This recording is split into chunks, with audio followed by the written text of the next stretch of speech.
A routine trip to the supermarket in Texas turns into an explosive drama when a 30-year-old cashier throws a racist "go back to Africa" at a 17-year-old boy. His response not only stuns everyone, it sets off a chain of events that upends the lives of an entire town. Will he have the courage to stand up to hatred when the stakes are raised to the limit? The Houston sun blazed down on a Saturday afternoon, casting long shadows across the parking lot of Fresh Mart, a bustling supermarket in the heart of the city. Inside, the air buzzed with the usual chaos of weekend shopping. Carts clattered, kids whined, and the intercom crackled with a half-hearted sale announcement. 17-year-old Jacob Wilson stepped through the sliding doors, his faded Texas Longhorns t-shirt clinging to his lanky frame. He adjusted his earbuds, scrolling through his phone for the grocery list his mom had texted him. Chicken wings, corn on the cob, a couple bottles of soda, everything they'd need for the family barbecue that night. His short afro caught the fluorescent light as he grabbed a basket and headed toward the aisles, blending into the crowd like any other kid on an errand. The store was packed. A woman in yoga pants argued with her toddler over a candy bar.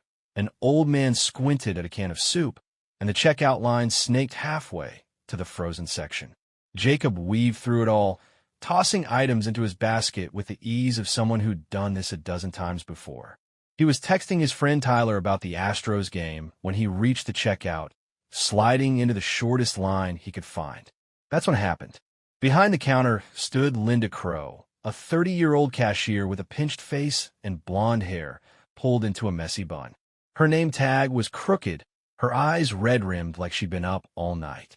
She scanned items with sharp, jerky movements, muttering under her breath about the slow customers. When Jacob stepped up, setting his basket on the conveyor belt, her gaze locked onto him. For a split second, her lips twitched, then she snapped. "Hey you." Her voice cut through the hum of the store, loud enough to make the woman in line behind Jacob flinch. "Why don't you go back to Africa, where you came from?" The words landed like a slap. The air in Fresh Mart seemed to freeze. A guy flipping through a magazine at the next register stopped mid-page. A mom with a cart full of diapers turned her head, eyes wide. Even the toddler in the candy fight went quiet, staring. Jacob's fingers hovered over his phone, his breath catching in his chest. He looked up, meeting Linda's glare. Her blue eyes narrowed, daring him to react. The silence stretched, thick and heavy, every pair of eyes in the vicinity darting between the lanky black teenager and the cashier who'd just lit a match in a room full of gas. "What?" Jacob said, his voice low but steady, like he wasn't sure he'd heard her right.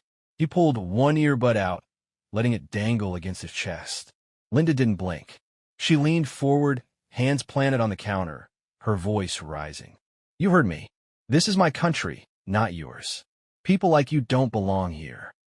The guy with the magazine coughed awkwardly and looked away. The mom yanked her kid closer, whispering something sharp. A stock boy stacking cans a few feet away froze, a can of peas trembling in his grip. Jacob's jaw tightened, but he didn't move. His dark eyes flickered with something, shock, maybe anger, but he swallowed it down. The line behind him shifted uncomfortably, a few people stepping back like they didn't want to get caught in whatever was about to explode. Linda smirked, adjusting her stance like she'd won something, her chipped nails tapping the counter. Jacob took a slow breath, his fingers curling around the handle of his basket. He could feel the weight of every stare, the way the store had turned into a stage, and he was the unwilling star. 1,000 thoughts raced through his head. Yell back, walk away, call her out, but he didn't budge. "Not yet."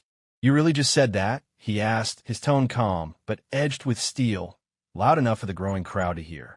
It wasn't a challenge. It was a question, like he was giving her a chance to back off. She didn't take it. "Yeah, I did." Linda shot back, crossing her arms. "What are you going to do about it?" Her defiance hung in the air, a dare wrapped in venom. The tension coiled tighter, the kind that made your palms sweat just watching. Jacob shifted his weight, his sneakers squeaking faintly against the linoleum. He glanced around. Dozens of faces, some curious, some horrified, all waiting. The stock boy edged closer, unsure if he should step in. A woman in a hijab near the bread aisle pulled out her phone, her thumb hovering over the record button. Whatever came next, it wasn't going to be quiet. The fluorescent lights buzzed overhead as Jacob stood at the Fresh Mart checkout, Linda's venomous words still echoing in the stunned silence. Her arms were crossed, her smirk daring him to snap. The crowd around them, shoppers, cashiers, even the stock boy clutching his can of peas, held their breath, eyes ping-ponging between the lanky teenager and the cashier who'd just thrown a live grenade into the room. Jacob's basket sat on the conveyor belt, chicken wings and soda forgotten. He straightened up, his 6-foot frame suddenly seeming taller, and when he spoke, his voice was a quiet blade slicing through the tension. "You really want to go there?" he said, not loud, but clear enough that the woman filming near the bread aisle zoomed in. Linda's smirk faltered, but she jutted her chin out, doubling down. Jacob nodded, like he'd expected that, then set his phone down beside his basket with deliberate care. "All right, let's talk about who belongs here." He took a step closer to the counter, not threatening, just enough to hold her gaze. "My great-great-grandpa didn't choose to come here. He was dragged from ship in chains, forced to build railroads across Texas, roads you probably drove on to get here today. Worked till his hands bled so his kids might have a shot." His voice stayed steady, each word landing like a stone in still water. The guy with the magazine lowered it completely, his jaw slack. The mom with the toddler clutched her kid tighter, her eyes glistening. "My grandma," Jacob continued, his tone warming slightly. "She cleaned houses in Houston for 50 years. Houses like yours, maybe. Saved every penny so my mom could go to nursing school. And my mom? She's at St. Luke's right now, pulling a double shift, saving lives. Black lives, white lives, doesn't matter to her." He paused, letting that sink in. Linda's hands twitched, but she didn't interrupt. The crowd didn't either. Every rustle, every cough had stopped. "So when you say I don't belong," Jacob said, his voice dropping to a near whisper, "you're not just talking about me. You're spitting on every one of them who fought to make this place what it is.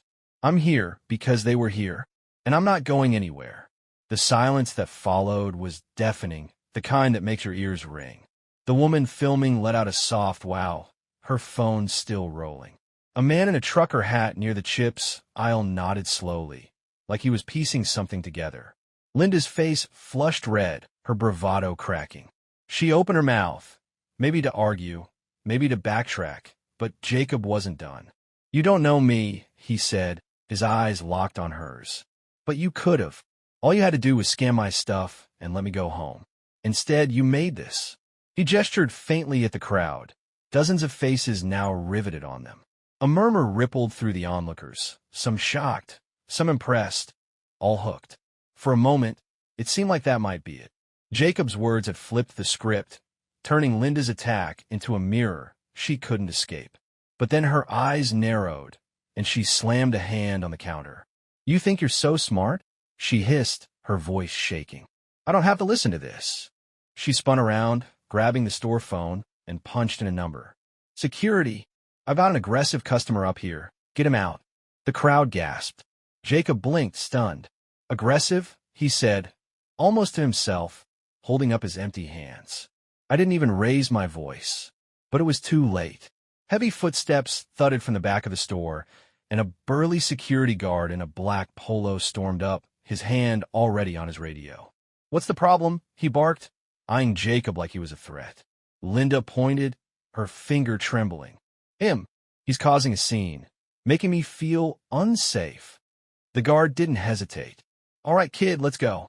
Outside now." He grabbed Jacob's arm, tugging him toward the exit.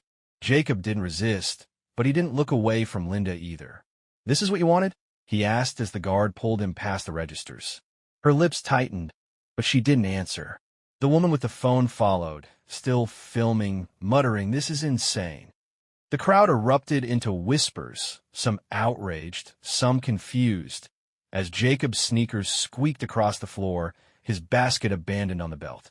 Outside, the guard shoved him onto the sidewalk and muttered, "Stay out of trouble," before lumbering back in. Jacob stood there, the Texas heat pressing against him, his heart pounding. His phone buzzed, Tyler probably wondering where he was. But as he pulled it out, he noticed something else. The woman's video was already uploading, the title flashing across her screen. Racist Cashier versus Teen. You won't believe this.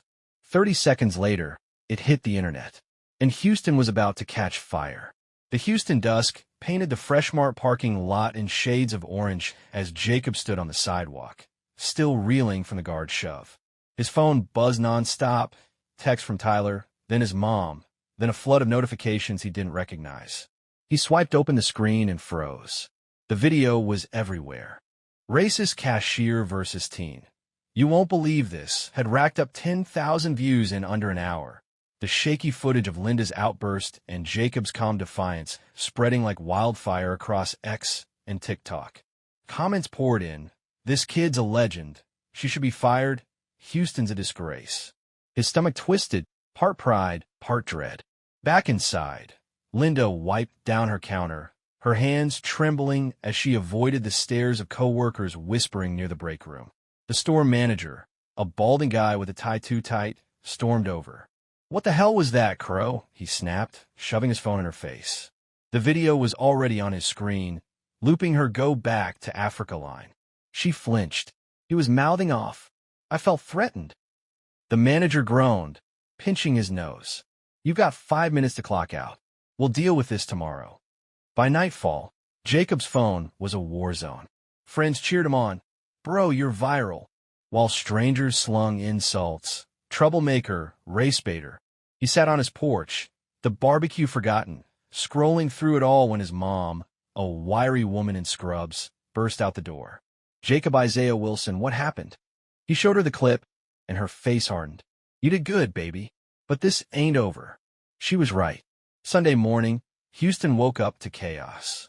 A crowd gathered outside Fresh Mart, dozens at first, then hundreds. Teens in hoodies held signs. "Justice for Jacob, no hate in hometown." A megaphone crackled as a girl with braids shouted, "We're tired of this." Across the street, a smaller group waved American flags, yelling back, "She's just doing her job."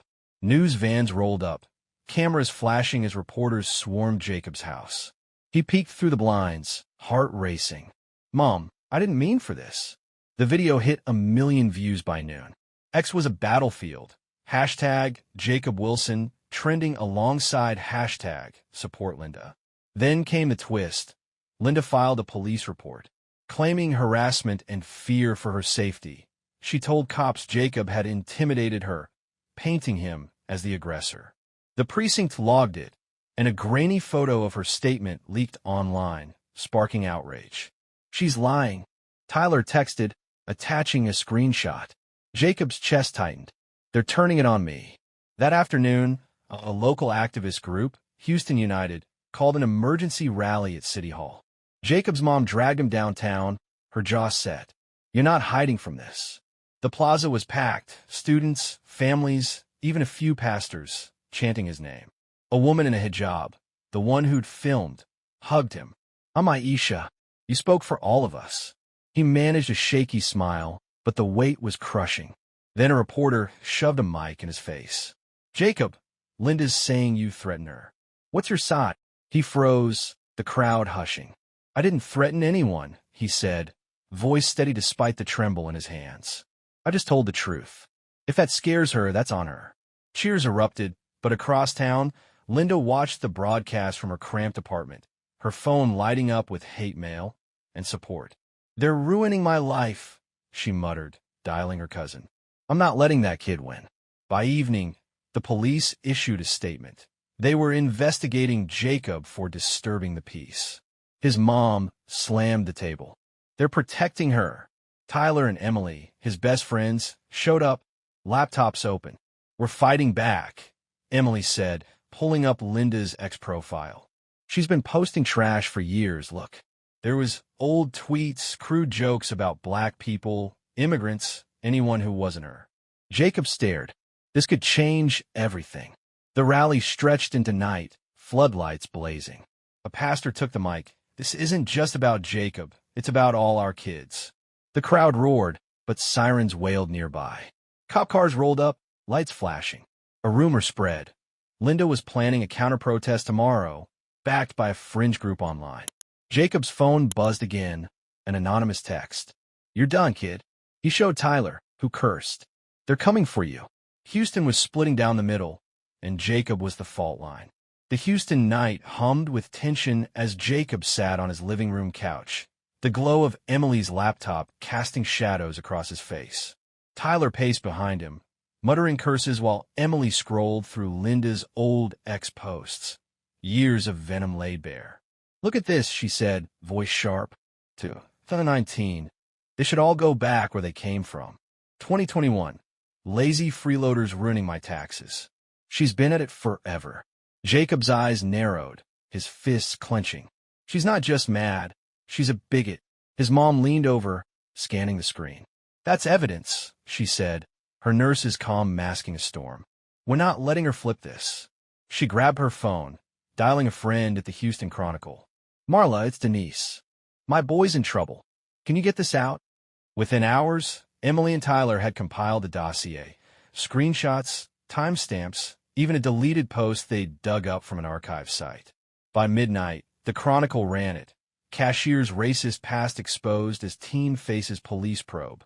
The internet detonated.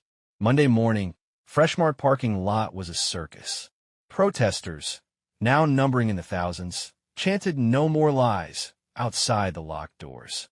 Aisha, the woman who'd filmed, live-streamed it all, her voice cracking with fury. "This isn't just Jacob's fight. It's ours." News helicopters buzzed overhead, capturing the sea of signs. Across town, Linda hunched over her kitchen table, blinds shut, as her phone pinged with notifications. Reporters, trolls, even her boss texting, "You're done." The Chronicle piece had gone national. CNN, MSNBC, trending hashtag Linda Crow exposed. At school, Jacob couldn't walk 5 feet without whispers. "You see the news? She's toast, man." His principal pulled him aside. "You holding up?" Jacob nodded, but his hands shook. The police investigation still loomed, and that anonymous text, "You're done, kid," gnawed at him. Then Tyler burst in, breathless. "She's suing you." Jacob's stomach dropped. "What?" Tyler shoved his phone forward. A local blog post. Linda Crow files defamation suit against teen, claims witch hunt. Linda's lawyer, slick guy in a cheap suit, held a press conference outside her apartment. "My client's been unfairly targeted," he drawled, cameras flashing. "This boy's lies ruined her life. She's the real victim." Linda stood behind him, eyes puffy but defiant, clutching a tissue. "I just want justice," she croaked. X split again. Some called it a desperate ploy. Others bought her sob story. Jacob's mom watched it on TV, slamming the remote down. "She's turning our own words against us." Houston United sprang into action.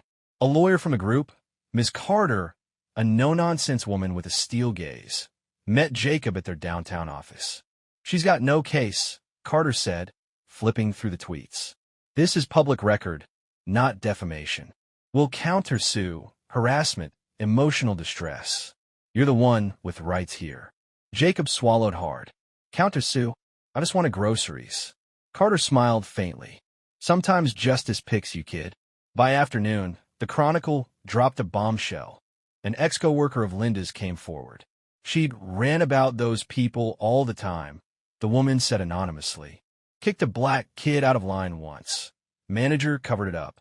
The story hit like a sledgehammer. Freshmart issued a statement. "Linda Crow is terminated, effective immediately. We're cooperating with authorities." Protesters cheered, but Linda's lawyer fired back on X. "This is a smear campaign. See you in court." That night, Jacob's phone buzzed with a call from Aisha. "Check X. Linda's crew's planning something big tomorrow. Counter-protest, maybe worse." He opened the app. Post from shady account, Patriot Guard, rallied real Americans to stand with Linda at City Hall. Photos showed a dozen guys in trucker hats, one holding a bat. Tyler cursed again. "They're not playing." Jacob's mom overheard, her face grim. "No one's touching my boy." The rally grew darker. At City Hall, Houston United handed out water and flyers, urging peace, but sirens wailed in the distance. Aisha's live stream caught a scuffle. 2 groups shoving, cops rushing in. Jacob watched from home, heart pounding, as a brick shattered a news van's window. Then his phone lit up. Another anonymous text. You started this war. Tomorrow, we end it. He showed his mom, who grabbed her keys. We're going to the police now. The truth was out, but the fight was spiraling out of control.